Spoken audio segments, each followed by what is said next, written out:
Hey, welcome to the Toddy chat. My name is Jack Couch. With the sports editor Adam Brown. Today we're going to look back at the first 2 days of the MLB Draft that has three Ole Miss baseball players selected to go play for major league teams. Oh, I'm very excited. You had Jacob Gonzalez go number 15 to the White Sox, joining Tim Elko, as well as Calvin Harris. I think he went in the Fourth round, the 116th pick. Thank you. That was going to help me out. And then we had Kemp Alderman go 47th overall in the second. Yep. So that's awesome. So we got three guys out pretty early. And I mean, you look at the field this year, and it looks just unbelievable, especially MLB, wise. Right. It's just an unbelievable draft. And you feel like you say it every year, but this year it's just it looks awesome. Well, I mean, looking at this year, the number of players from the SEC that have gone in the first 2 days have been unreal. Yeah, it's just you have record breaking.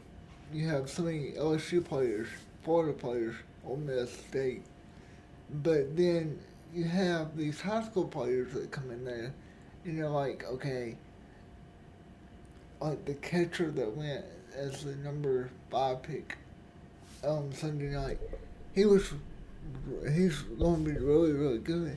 He just looks so young. Yeah, I think it's super weird to have, and you look at all these kids that were going, they were all, this semi-committed to SEC schools. So I'm like, that's interesting. Yep. Everybody has SEC in their veins that's going. Besides that kid that went to Grand Canyon. Yeah.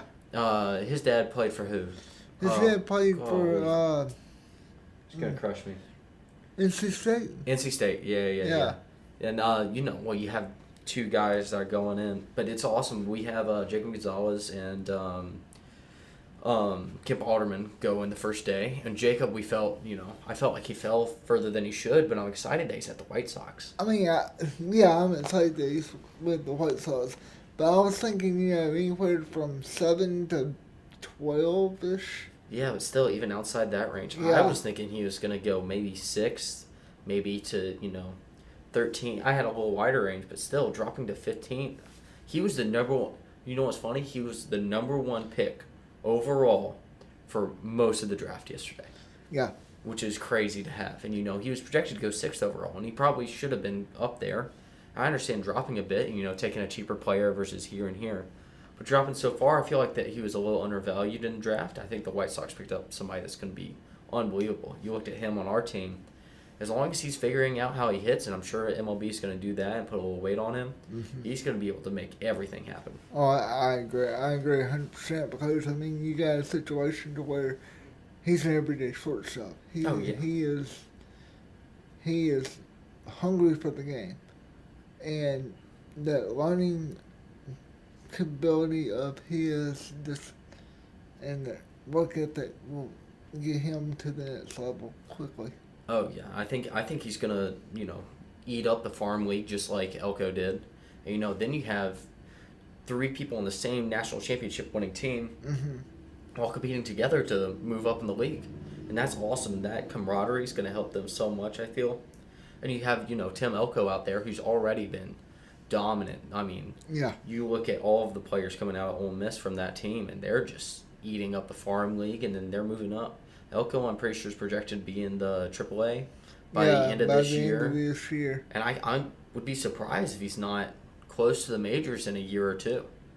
I mean, he has a real opportunity to make it all the way up there very quickly. You look at Kessinger. Yeah, Kessinger made it up in 3 years. I mean, he got drafted in 2019, and then he 2020 year doesn't really count. And then the year after that, he just blows up right through that. And you're looking at Elko. He has a year under his belt. He's about to be in AAA. I mean, he could do it. He's still just hitting nukes off of everybody. As much as you thought, I mean, he is crushing. And then you look at Kemp Alderman, who got drafted around the same place as Elko. Right. And he's with Nick Fortes in the Marlins. Well, Nick is all the way up, but I don't think it'll be too long before Kemp is either. No, Kemp's got that, he's able to make everything happen. He's very good. He's going to be able to crush a farm league. It's a matter of him moving up. And I think it's hard for somebody that's not the captain or somebody to come in and rally the team and be that guy and move up as quick as, Elko or Kessinger have. But those guys definitely had the personality around them to even rally a team around them. And that's something that I think Kemp's learning and figuring out how to do. But you look at a total asset player, that's what Kemp is. I mean, he's going to crush up these farm leagues. Oh, I agree 100%. But let's move to Calvin Harris. Yeah.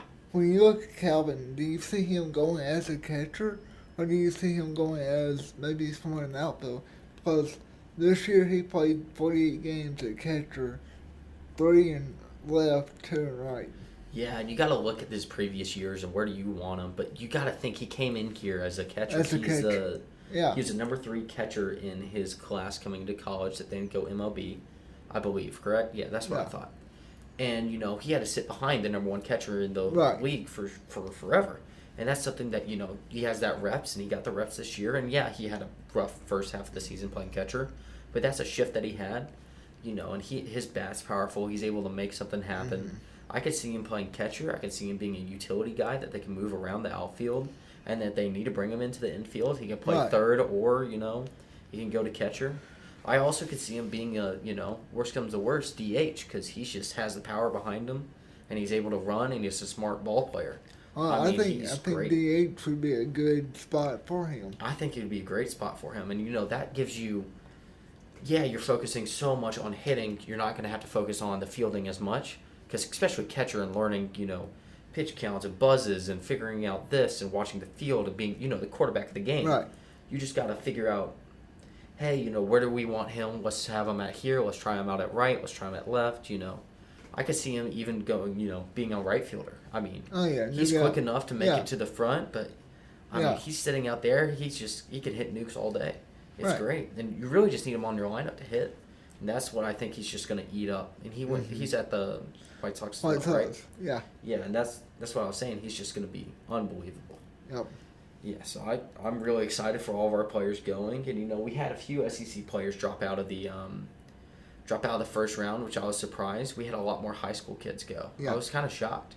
Especially the last 3 picks of the first round were all 3 high schoolers, I believe. Mm-hmm. And I feel like I just don't know if it was either, a money decision, hey, we're going to have to pay X amount less for a pick that we think is equally as good, on our chart. But it's very interesting to see. This is my first MLB draft that I've watched so intensely this year and being like, oh, yeah, that's interesting how they went here, here, and here. And, it's all money ball across the board, but it's just very fun to watch. Do you think it's a situation of, where at a certain point of the draft that schools in the SEC and schools across the nation, Power 5, can compete with the pay percentage of a lower draft pick? I think it's happening. I think it's already happened. Heck, if I was drafted in the 5th round, I'm getting a $100,000 bonus to go and play for $250,000 out in California. Heck, I'm going to go to Stanford or UCLA or go to any of these teams. Wake Forest, that's an education worth a lifetime. Mm-hmm. And on top of that, you're telling me I'm going to get paid here? That's just a no-brainer in my mind. If I'm not in the first 3 rounds out of high school and I'm not that guy and, I'm not getting the big bucks, I think 100% you come. I mean, you look at Calvin Harris and look at his NIL deals. He was able to make bank this year. I think he got paid over $100,000 during the season. And you think, oh, man, he made $100,000 playing college baseball and getting a degree? I think it's a no-brainer that, that competition's happening. I think it's in everybody's mind. It's always been, I'm going to go to MLB and I'm going to go there or I'm going to go to school. But, it's not like back in the old days where if you go to college baseball, it means you're not good enough to go to MLB. Right. No, it's, college baseball is just the wiser decision now. You're looking at people going from high school that goes right into the league. They feel young. They're getting out-trained, You have kids come here, play their seasons, compete at the highest level of SEC and ACC baseball. And then you're like, man, I had 3 years of the best intense farm league training that you can have versus other people that are going to go play in the MLB. Right. And now I'm going to get paid. And on top of that, I got educated. I think it's a no-brainer to go to college. And I feel like it increases your stat league, going up so much. But the fact of and I think this is very important. Yes. When you come out of high school, and for baseball and for football for that matter, if you say you're going to school, you're there for 3 years. Oh yeah. Which is a good You're thing. locked in. You're locked in. But do you see a situation of where a first round draft pick will turn down first round money to go to school? Yeah, you can't do that. I don't think it's going to happen. And you look at the past 2 first round draft picks, they're from college. Yeah. I mean, if I'm a high schooler coming out and then having the opportunity to be the first round draft pick, I mean, you're looking at a bonus. I think it was $10 million bonus. Yeah. $10 million. If you gave that to me right now, I could retire and be done for life. Yep. That's what you're thinking about. Oh crap! You're giving me $10,000. I could put that, tax it all away, trickle it in, and then you're done for life. Yeah. Everything after that's a bonus, and you're not going to be able to compete that with college. Yeah. Hey, I could go and play baseball for 6 years and have enough money in the bank to live the rest of my life, and my kids to live a really good life. Yep. And then on top of that, I can go to college after. Just because I don't play ball, I don't play ball. But you're looking at first round draft pick money. And let's be honest, if you're a first round draft pick, you're gonna be in the league for a long time. Right. You're gonna have at least 6, 7, 8 years out of high school. Oh yeah, no doubt. And then even that, if you make it to the league, you could have an extra 10 years on top of that. It's 20 years getting paid the big boy money. Mm-hmm. That's hard to turn down. Yep. And if I think even through the first round money is worth it. I mean, I think the last pick in the first round got a. What was like it? a one. $1.75. Yeah, $1.75 million. Oh. I'm going. Yeah. Like that's a no brainer. You're not paying. You're gonna play. Joe Burrow coming back from a national championship winning season. Yeah. That kind of money. You're not gonna pay some high school kid coming in as a first round draft pick. You're gonna pay him money. You're not gonna pay him that kind of money. Let's be very honest. Right. So I mean, you can't beat it. If you're not, I think if you're drafted in the first or second round, you go to the league. No question in my mind. But You're going to compete. It's never going to be a competition. It's never going to be a competition. But for the second and third round player, is it better to just go ahead and go to school and do the 3 years, knowing that you're going to be able to blast up the farm league and kind of move up? Right. Yeah, I think that if you're looking at complete draft stock, your draft stock versus high school versus coming out of the SEC or a top team in the ACC, you should go to school every time. There's not a question. You look at everybody's draft stock. You look at Gonzo's. You look at TJ McCants. You look at, Tim Elko. You look at everybody's stock where you're like, yeah, they were, lower round draft picks and this. You look at 2 second stringers that went to LSU that I'm never going to pull their names because I'm not an LSU fan, but you look at them, they just they're projected to go first round next year. Mm-hmm. You're going, yes, I'm going to push off, get paid some money, get an education, be in the best farm league that I could be in, period, and then I'm going to move up exponentially as soon as I hit the league. Right. And then I have 1 year of school left. And even if you do need that extra year or, you get redshirted your first year, that's fine. It's just in a draft stock situation, 99% of the time, your draft stock's going to move up taking the 3 years here. Oh, no doubt. And then you're in a farm league for maybe 6 months.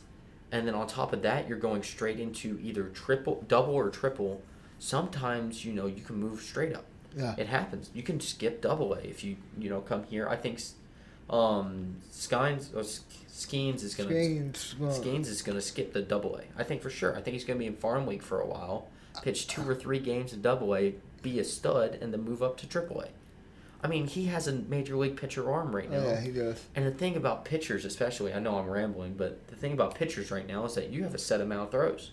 Yeah, everybody doesn't think about that. That's time off the clock that you spend in college.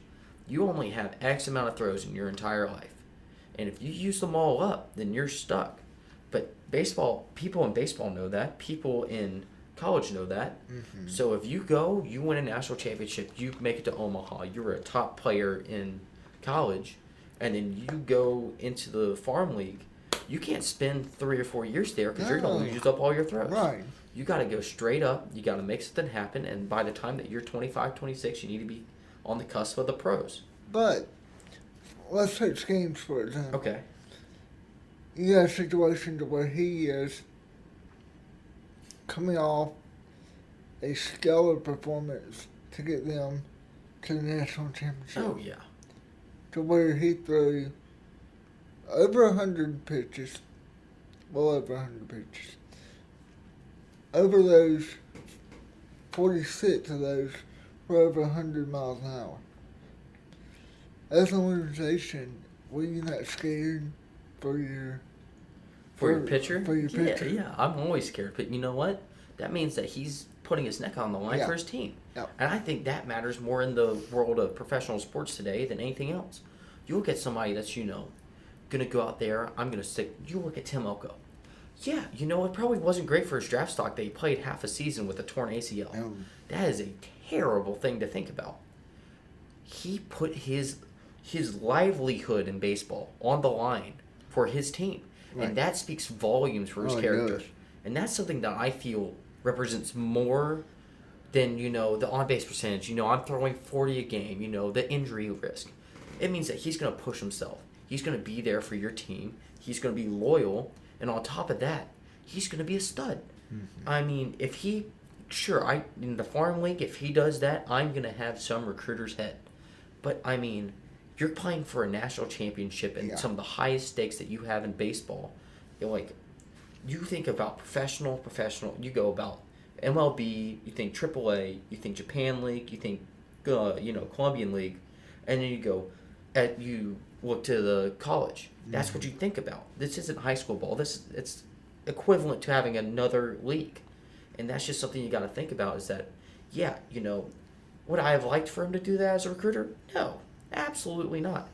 But it shows me that he has, tenacity, personality, and heart to be part of my team and give everything that I have. There's nothing I want more in a baseball player than giving everything that you have. Right. Across the board. And same with, football. You look at I've been able to, one of my good friends plays for the Raiders. And so he came in with, Gruden was there. Gruden said, no matter what, across the board, if you didn't play in your bowl game for football, you were not on my board to come to my team. And I can name 15 teams off the top of my head that have done that in the past years. You go back and look and go, he didn't play in a bowl game.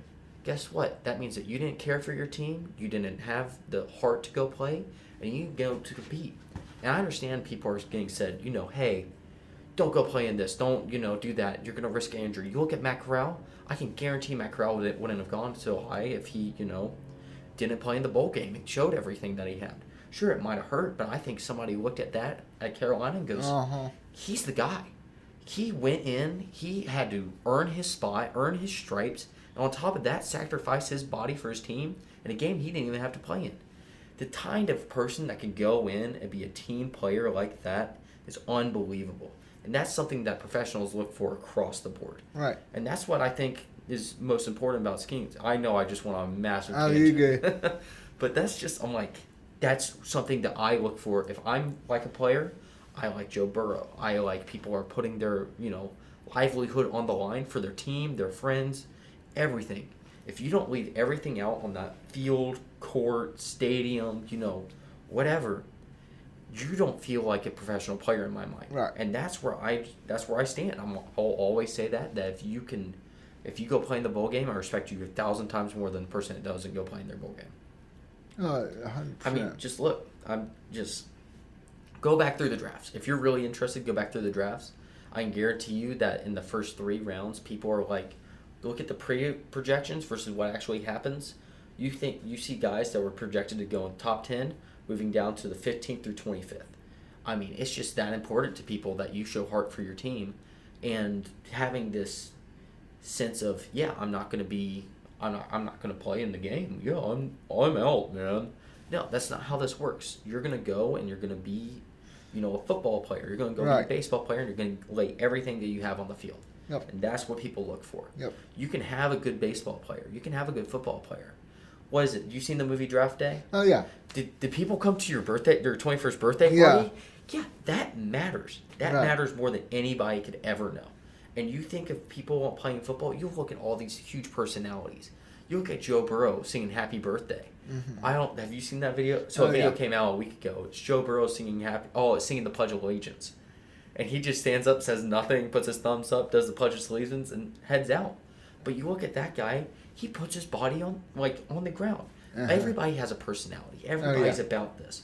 But if you're able to, speak by your actions as well as your words, that's unbelievable. Yes. And that's what people look for. Yes. That's why I think Skeens throwing the 96 pitches over 100 and putting his team to be in a position to win it all where they did, after coming in, and me and you said there was no way they're being Wake Forest. We said not a shot. There's no chance. He pitched two of the 4 games. Yep. And gave his team that shot. That means more than me to anything else. I mean, hands down. And that's all I could think about. It's just, yeah, man, that he earned it. He earned every single thing, and he deserves to go on and get the big bucks. And yeah, if I'm a recruiter, don't do that in our farm league. But good on you. Right. That answer your question a little bit? Yes. Like 10-minute ramble? Yeah. Well, we appreciate it today. That's all we have for the Major League Baseball part of this. But we'll be back shortly. With y'all. Have a good week. Yep. Catch you later. I got more fired up than I should have.